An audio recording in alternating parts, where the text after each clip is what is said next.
자, 우리 한번 여러분들이 정말 두려워하는 것이 무엇일까 하는 것에 대한 얘기를 오늘 좀 하려고 합니다. 우리가 진짜 두려워하는 게 뭘까? 그리고 그 두려워하는 것이 정말 하나님을 경외하는 사람들이 가져야 될 두려움일까? 이런 겁니다.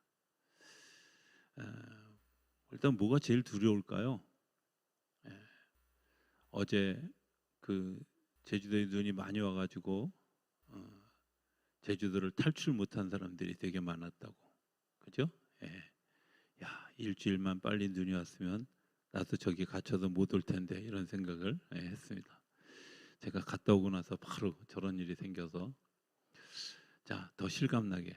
그런데 그들이 그런 일을 예상했을까요? 예상하지 못했으니까 갔겠죠. 그죠? 자, 그런 예상치 못한 일이 일어났을 때 내가 느끼는 두려움이 뭘까요? 한번 얘기해 볼까요? 자, 이런 예상하지 못한 일이 생겼어요. 내가 생각하는 두려움. 여러분들은 주님의 평안이 있어서 아무런 두려움이 없는 분들이군요. 예? 자, 뭐 어떤 두려움이 있어요? 출근해야 되는데 회사에서 잘릴 책상 없어질지도 모른다. 이런 두려움. 또 또 아니 이렇게 구체적으로 예를 들어줬는데 여러분들이 지금 제주도에 있다고 생각해 보세요. 어떤 비행기는 27일이나 돼야 비행기표가 나온대요. 아직도 2, 3일 더 있어야 되는 상황이야. 자, 어떤 두려움이 있을까요, 여러분들에게? 네? 돈이 떨어지거나, 그렇죠. 경제적인 어려움이. 요즘에 웬만한 카드 들고 다녀도 돈 떨어질 일은 사실 없긴 한데, 어쨌든 돈 문제가 걱정. 또 어떤 두려움이 있을까요?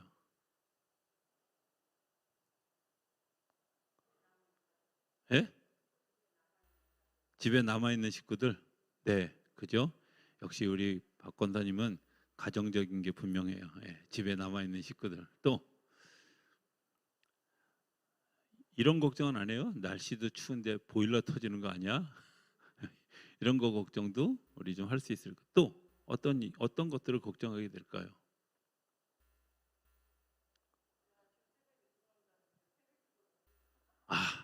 역시 기도 대장들은 달라. 그쵸. 내일 새벽에 눈 온다는데 새벽 기도는 어떻게 할까? 그래도 다 오시더라고. 옛날에는 제가 그런 생각을 해서 자전거 타고 이렇게 출퇴근을 했었어요. 예전에 자전거 바퀴에다가 그 스노우 타이어를 좀 달면 어떨까? 체인을 감으면 어떨까? 이런 고민을 했는데 안 감겨지겠더라고. 근데 어찌됐든 새벽기도 고민. 또 네? 자동차 시동 맞아요. 자동차 시동이 안 걸리는 일도 있어요. 이게 겪어보셨는지 모르지만 제가 어, 한번 횡성에서 목회를 할 때 어떤 일들이 있었냐면 영하 20m 내려갈 때 있었어요. 근데 대부분 교회 차들이 다 디젤 차잖아요. 이 디젤 차는 뭐가 생기냐면 물이 생겨요. 연료가 타고 나면 물이 생기는데 이 물이 연료를 공급하는 펌프에 어는 거예요. 시동이 어떻게 하다 걸려긴 했는데 이 안에 있게 채 녹기 전에 차가 움직이면 어떤 일이 생기냐면 가다가 연료가 공급이 안 돼서 서요. 그때 제일 좋아하는 사람들이 어떤 사람들이냐면 공업사, 카센터 하시는 분들. 왜냐하면 그 연료 펌프가 비싸요. 예, 이런 고민을 하죠. 그죠? 자, 또 어떤 고민들 할까요? 여러분들이 실제적으로 지금 고민하고 있는 것들을 자 우리 생각해. 이제 인생을 살면서 이런 고민들을 우리가 한다. 두려워하는 게 도대체 뭘까? 이런 얘기를 좀 하려고 한 거예요. 아까 얘기했던 돈 떨어지는 문제. 돈 떨어지면 뭐가 제일 어려울까요? 내가 이런 안락한 생활을 누리고 있는 거 이런 것들에 대해서 불편해지는 것에 대한 두려움이 있지 않을까요? 그렇죠? 욥이 부자로 살면서 그가 가지고 있던 고민 중에 하나는 뭐였냐면, 혹시 내 재산이 어느 날 정말 눈 깜짝할 사이에 없어져서 내가 다시 가난하게 되어지면 나는 어떻게 할까? 이런 것에 대한 두려움이 있지 않았겠어요? 그죠? 여러분들 잘 생각해 보면 우리 안에 그런 두려움이 있죠. 예상하지 못했던 일들을 경험하면서 우리가 어떤 일들, 정말 이런 자연재해라든지, 또 일본에 왔던 그 쓰나미라든지, 뭐 이런 지진이라든지, 이런 것들 때문에 삶의 터전이 다 무너졌어요. 무너졌을 때 과연 나는 어떨까? 예, 이런 생각을. 예. 저는 서울에서 살다가 횡성에 갔는데, 횡성에 가서 이제 목회를 할 때, 내가 정말 굉장히 그 도시 문명 가운데 살았구나, 이런 생각을 했던 적이 있었어요. 이제 교회가 언덕 위에 이렇게 있는데, 언덕 위에 이 물을 공급하기 위해서 바위 위에 교회가 세워지다 보니까 지하수를 한 20m 밑에 쪽에서부터 끌어올려서 지하수를 공급받아서 집이 이제 사는 거예요. 근데 한해 겨울에 추웠는데, 요맘때 이렇게 추운 때 어떤 일이 생겼냐면, 그 올라오는 그 펌프를 너무 얕게 묻어가지고 올라오는 물이 얼은 거야. 물이 안 나오는 거예요. 남의 일이라고 그렇게 좋아하지 마세요. 물이 안 나오는 거예요. 제가 한생 처음으로 지게를 지어서 물을 날라봤어요. 많이는 안 했어요. 한 20일밖에 안 했어요. 겨울 내내 막 물이 안 나오니까 밑에 집에서 길어다가 올려다가, 왜 이렇게 물은 자주 떨어져? 되게 힘들게 그렇게 시간을 지내면서 어떤 생각이 들어요. 이게 정말 이분들은 이게 생활이었는데 내가 너무 윤택하게 살았구나, 내가 편안하게 살았구나, 이런 생각을 그때, 물론 뭐 제가 어렸을 때는 그런 일들 있었죠. 뭐 저희 집도 가난한 집이었기 때문에 그런 일들을 겪었지만 그 정도는 아니었는데, 그보다 더 이제 일들을 겪으면서 내가 부했던 것에 대해서 가난함을 향해서 내려놓을 수 있는 시간들이. 그런데 어찌됐든 내가 그런 그 극심한 가난을 겪었던 사람들이 부자가 되어지고 나면 어떤 일들을 겪냐면, 내가 불편해지면 어떻게 하지? 내가 힘들어지면 어떻게 하지? 내가 이런 일들에 대한 두려움이 있겠죠. 그죠? 욥이 욥을 하나님이 칭찬하시면서, 저는 순전하고 악에서 떠나고 정직하고 하나님을 경외하는 사람이다 라고 이야기하지만, 그가 그렇게 살아갔던 이면에는, 나중에 욥기를 쭉 읽어보면 그 이면에는 어떤 두려움이 있었냐면, 내가 어느 날 정말 폭삭 망해서 내 삶이 불편해지면 어떻게 되어질까 하는 것에 대한 두려움이 있었던 거예요. 근데 그게 욥만 두려움을 가진 게 아니라 우리도 그런 두려움을 가지고 있다는 거예요. 그 이제 아이들에게 단기 선교를 보내는데 두 가지 양론이 있어요. 우리 청소년들, 청년들에게 가난한 나라를 경험해서 그들의 삶을 좀 경험해봐라, 이렇게 이야기하는 부류가 있고요. 어떤 부류는 미국이나 유럽 같이 좋은 나라 가서 아이들이 꿈을 키워야 된다. 전 두 가지 다 맞다고 생각해요. 그러나 한 번쯤 그럴 필요 있다는 생각이 들지요. 어느 한쪽이 아니라 정말 극심한 어려움 속에 살아가는 삶의 자리에 한번 서보는 것도 굉장히 중요한 일이라고 생각이 되어져요. 왜? 그런 자리를 모르면 감사함이 없어요. 그리고 두려움이 없어요. 염려가 내 삶을 지배하고 나면 그때 나타나는 현상이 뭐냐면 감사함이 없는 거예요. 두려움이 내 삶을 지배하고 나면 없는 게 있는데, 그게 뭐냐면 감사가 없는 거예요. 뭔가 내가 감사함이 좀 덜하다 이렇게 생각하면 여러분들 스스로 그런 그 자리에 좀 가는 것 되게 중요하다고 생각합니다. 초막절이라고 하는 절기가 있습니다. 이스라엘 백성들에게 초막절이라는 절기는 어떤 절기냐면 우리 백성들을 하나님께서 광야에서 인도해 주셨는데 그 인도해 주셨던 일들을 기념해서 자기들이 야전에 나가서 삶을 살아보는 거예요.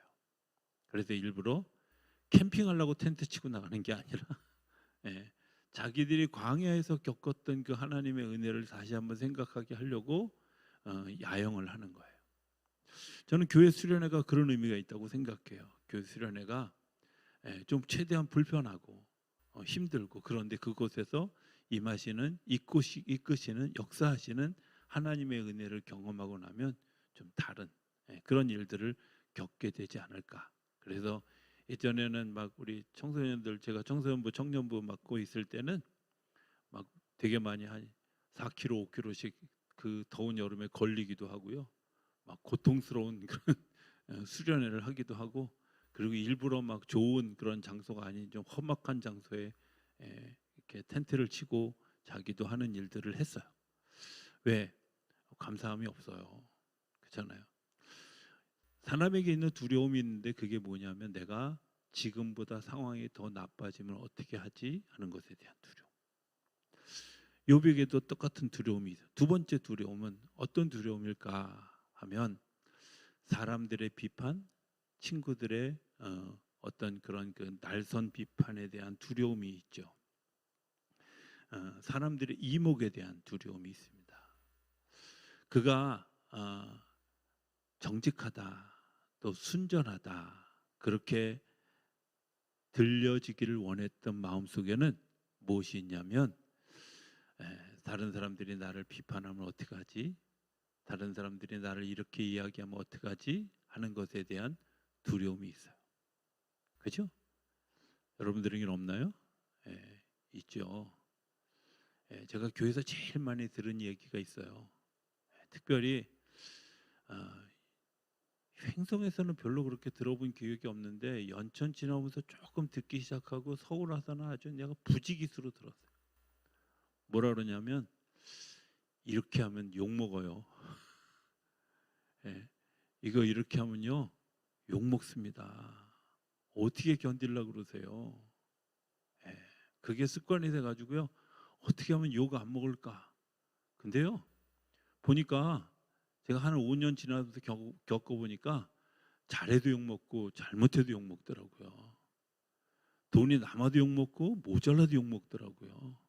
그죠? 욕하는 사람들은 다 해 그냥. 그래서 제가 그때 아주 절실하게 느꼈던 제가 그 신학대학에 다닐 때 그 학교는 뭘 했냐면 봄 가을에 부흥회를 했어요.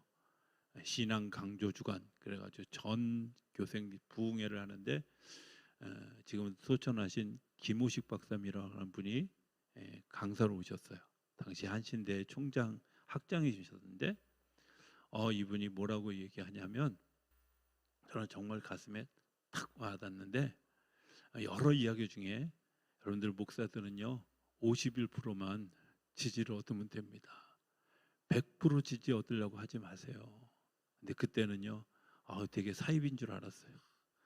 근데 제가 목회하면서 보니까 왜 그분이 그렇게 이야기했는지 내가 인기 뭐 이런 일을 추진하기 위해서 51%가 아니라 늘 반대하는 사람도 있고 늘 어렵게 하는 사람도 있고 늘 힘들게 하는 사람도 있는데 그 51%의 지지가 있으면 49%를 끌어안고 갈 수 있다는 마음이에요. 비판하는 거 누구나 다 있어요. 그런데 비판하는 것을 두려워하는 순간부터 내 삶의 행동들이 제한되기 시작해요. 예수님이 비판을 두려워하셨을까요? 질문한 건데 아무도 예수님 비판을 두려워하셨을까요? 잘 생각해 보면요 예수님 비판을 두려워하지 않으셨던 것 같아요. 왜 그랬을까? 예수님이 행하는 일이 다 옳기 때문에 물론 그럴 수도 있어요. 그런데 예수님이 천국은 침노하는 자의 것이다. 도전하는 자의 것이다. 그리고 성경은 다 뭐라고 얘기하냐면 앞으로 가는 거 얘기하지 뒤로 물러서거나 머뭇거리고 눈치 보는 걸 얘기하지 않아요. 성경 어느 곳에도 너희들이 사람들의 조화를 잘 이루어서 눈치 보고 이렇게 가라 이렇게 얘기하지 않아요.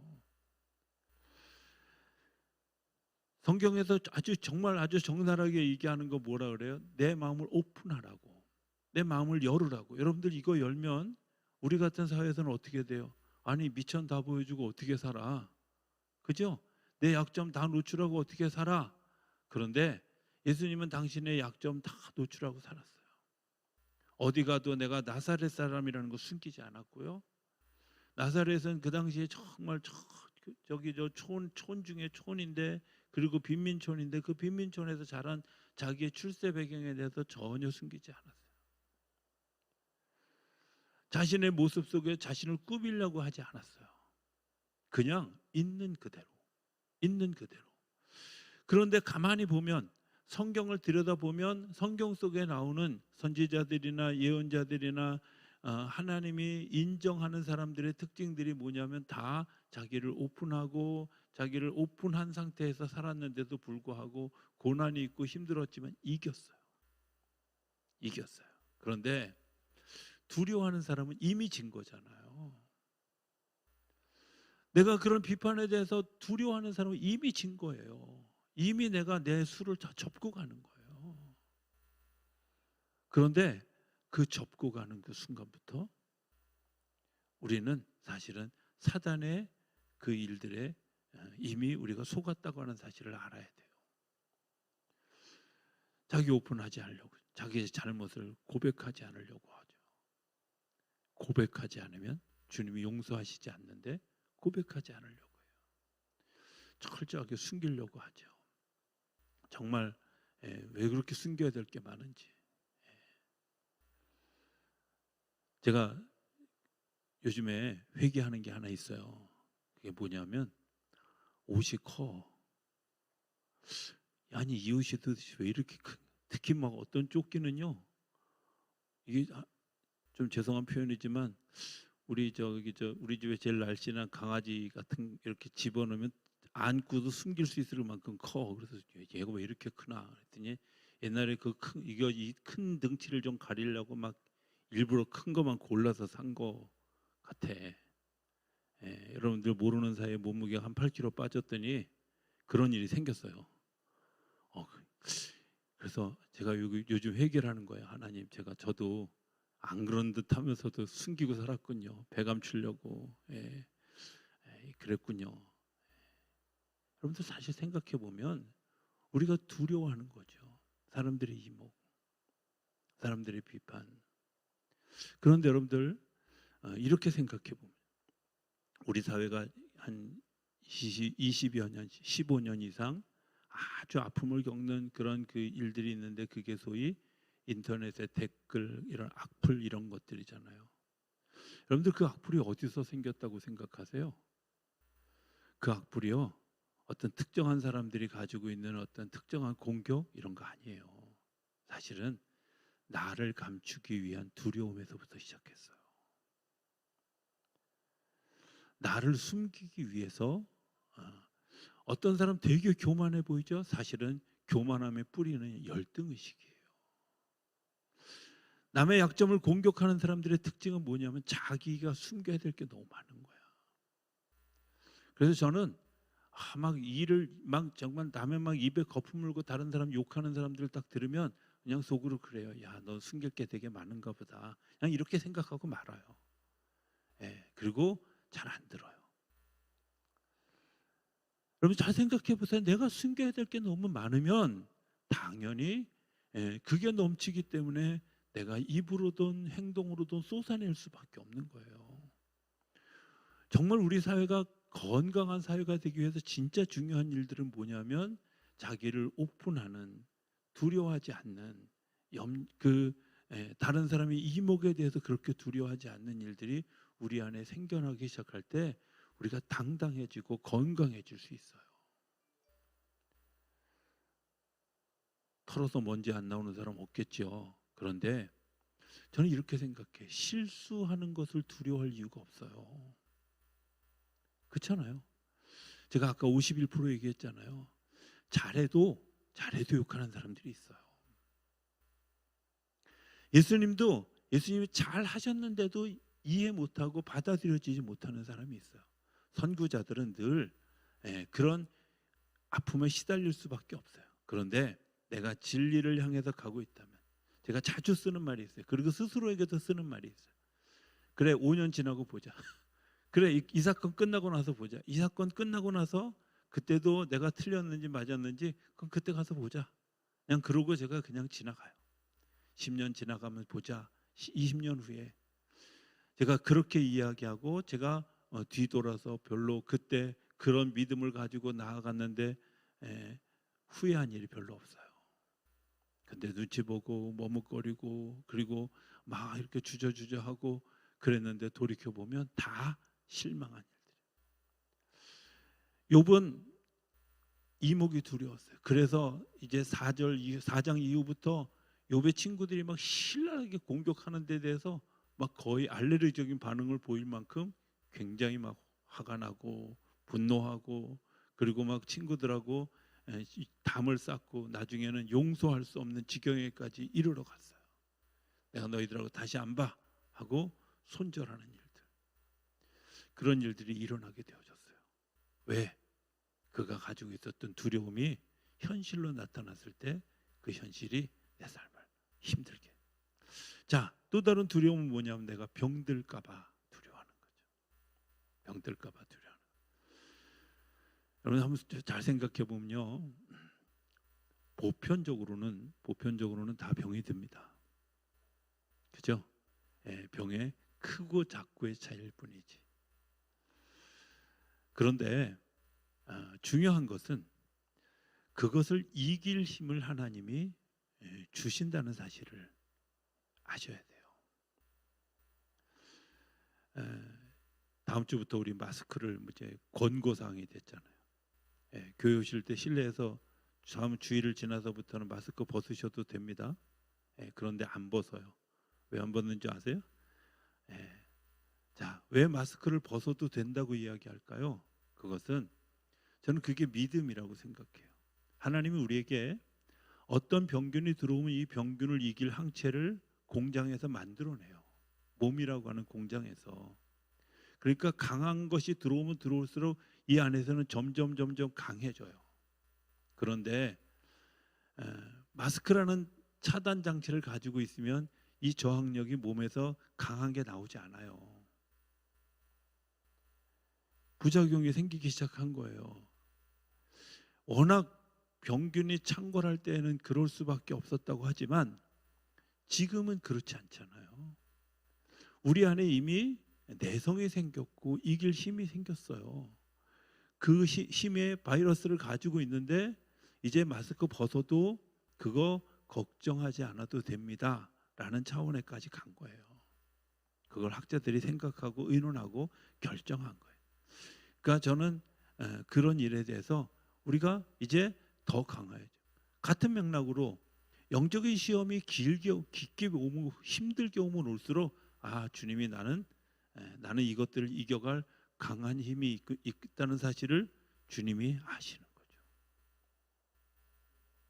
조그만 시험에 그냥 넘어지는 사람들은 그럴 수밖에 없다 하더라도 정말 큰 시험이 오고 어려움이 왔을 때 그것을 믿음으로 잘 이겨가는 사람들은 그 이겨갈 만한 힘이 있기 때문에 하나님이 주신 거예요. 여러분들 오해하지 않게 되길 바랍니다. 병이 들었을 때 이 병이 물론 뭐 원인이 여러 가지 있을 수 있어요. 그런데 하나님이 치셨다 이런 정도의 생각은 좀 안 하셨으면 좋겠어요. 하나님이 그렇게 아프도록 치시는 분은 아니라고 생각해요. 하나님이 칠 때는 어떻게 아프냐면요, 속으로 아파요. 제가 한 2번 맞아봐서 아는데요, 남이 티 안 나게 정말 제가 막 정말 죽을 만큼 두드려 맞고 있을 때도 남들이 제 얼굴을 보면서 야, 너는 얼굴이 왜 이렇게 좋으냐. 제가 아주 가난에 찌들려 있을 때도 남들이 저를 볼 때는 부자인 줄 알고 있어요. 하나님 그렇게 치셔요. 겉으로 드러나는 건 그건 그냥 보통 사람들이 겪는 일들이에요. 그러니까 나는 왜 자꾸 이런 병에 걸린다, 이게 저주받았나 봐, 하나님이 나를 치시나 봐, 땡 아닙니다. 절대 아닌 겁니다. 하나님 우리를 그렇게 치시지 않아요. 예, 남 모르게 너와 나만 알게 그렇게 언제 한번 제가 시간이 되면 그런 얘기를 할 수 있는 시간이 있을 거라고 생각이 되어져요. 자, 그러면 이런 두려움들을 주신 것들이 현실로 드러나게 되어졌어요. 그래서 오늘 욥은 뭐라고 얘기해요? 내가 두려워하는 그것이 내게 임하고 내가 무서워하는 그것이 내 몸에 미쳤다. 아셔요? 예. 이제 모든 게 다 끝났다. 이렇게 생각해요. 그래서 내가 태어난 날을 저주하기도 하고, 그리고 그때 하나님 왜 나 막지 않으셨냐고 이렇게 얘기하기도 하고, 아주 극단적인 바닥의 상황에 갔어요. 그런데요, 여러분들 기억하셔야 됩니다. 내가 그 바닥의 상황에 내려갔다면 다시 주님께서 나를 세우시는 줄로 믿습니다. 예, 아멘 한 분만 그렇게 될 줄로 믿습니다. 내가 아멘 안 하는 사람들의 심리를 알아요. 예전에 제가 막 정말 어려운 거 겪고 힘들어하고 정말 제가 바닥에 내려가서 그런 그 삶을 살아갈 때 많은 분들이 저한테 뭐라 그랬냐면, 하나님이 크게 쓰시려고 그렇게 시련을 아주 크게 주신다고. 그럴 때 제가 충분히 크거든요. 180이면 큰 키지. 도대체 몸무게 이 정도면 큰 몸이지 내가 뭘 어떻게 크게 쓰려고 그러냐고 이러면서 거부했어요, 사실은. 근데 돌이켜 생각해 보니까 아니에요. 그때 그런 시련들, 그때는 아픔들이 없었다면 아마 정신 못 차리고 목회를 하다 중간에 때려쳤을지도 모르고, 아마 목회를 하고 있어도 적당히 사기치는 것과 진실 사이에서 교묘한 줄타기를 할지도 모를, 성향상 그랬을 수도 있다는 생각이 들어요. 시련이 나를 건강하게 한 거예요. 시련이 나를 세운 거예요. 두려워할 일이 아니라 하나님께서 이 시련 가운데서 나를 일으키실 것이라는 것을 떨어져도 내가 놓아도 하나님께서 나를 붙드실 것이라는 것을 이 두려워하는 마음 속에는 뭐가 있냐면 내가 주인인 마음이 있어요. 하나님, 내가 어떻게 하면, 내가 어떻게 했을 때, 내가 어떻게 하면, 어떤 일들을 하고 어떤 생각을 하고 어떤 삶을 살면 하나님이 나를 축복해 주실까요? 여기에 생각할 때 중심이 뭐예요? 나예요. 그런데 진짜 중심은 누구예요? 하나님이 나를 이끄시는. 나를 구렁텅이에 몰아넣었을지라도 주님께서 나를 건지실 줄로 믿습니다. 이게 주님이 하시는. 그래서 주님이 우리에게 처방을 하는 거예요. 자, 재산을 위해서 고민하는 이들에게 하나님이 저축하는 방법을 가르쳐 주셨는데요. 그 저축하는 방법이 뭔지 아세요? 나누는 거예요. 잘 나누는 거예요. 여러분들 이게 되게 중요하잖아요. 모든 사람에게 똑같이 재물이 주어졌다면 세상에 가난해질 이유가 하나도 없어요. 근데 똑같이 이루어지지 않고 세상의 1%의 사람들이 이 세상에 있는 재산의 99%를 가지고 있다. 나머지 1%는 나머지 99%는 불행한 삶을 사는 거야. 정말 그것들을 내가 애써서 돈 벌고 수고해서 돈 벌고 좋아요. 좋은데 그 일들을 정말 의로운 일에 나누고 쓰고 헌신하는 일들이 되게 중요한 거예요. 내 것이 아니라 하나님이 나에게 맡겨주신 것이라는 사실을 잘 아는 일이 중요한 거예요. 이걸 내 것이라고 생각할 때부터 두려움이 오지만 주님은 우리에게 내 것이라고 생각하는 게 아니라 우리에게 나누라고 주시는 거예요. 나누라고. 재산 때문에 두려워하죠. 제가 며칠 전에 우연히 이렇게 이제 우리 저기 어르신들하고 제주도를 가려니까 요즘 머릿속에 제주도가 한 반만큼은 머릿속에 있어요. 그래서 제주도에 막 여러 정보를 보다가 우연히 며칠 전에 뭘 봤냐면 어느 호텔이 천재지변이 생겼을 때 이틀 이상 묵으신 분들은 하루를 그냥 재워드립니다. 이런 거 있더라고. 야, 저 호텔 괜찮다. 내가 대대적으로 선전해야 되겠다. 이런 생각했어요. 그렇잖아요. 나누는 거잖아요. 그들이 남아서가 아니라 그들이 그런 일들을 통해서 나누는 일들을 같이 하려고 하는 거예요. 그렇죠? 굉장히 중요한. 어떤 해석, 제가 그때 그냥 그거 보고 웃었는데요. 웃었는데 그냥 그럴 수도 있다. 그래서 성경을 해석한 얘기를 제가 오늘 이야기한 얘기를 여러분들 이런 해석이 맞습니다라고 얘기한 게 아니라 이런 상상력을 발휘하고 이야기하는 사람도 있더라, 이런 얘기를 하는 거예요. 오해 안 하시기 바랍니다. 목사님이 이단식으로 오늘 오병이어를 해석했다고 이렇게 얘기하면 곤란합니다. 제가 분명히 얘기했는데 혹시 틀리는 얘기 있으면 나중에 가르쳐 주세요.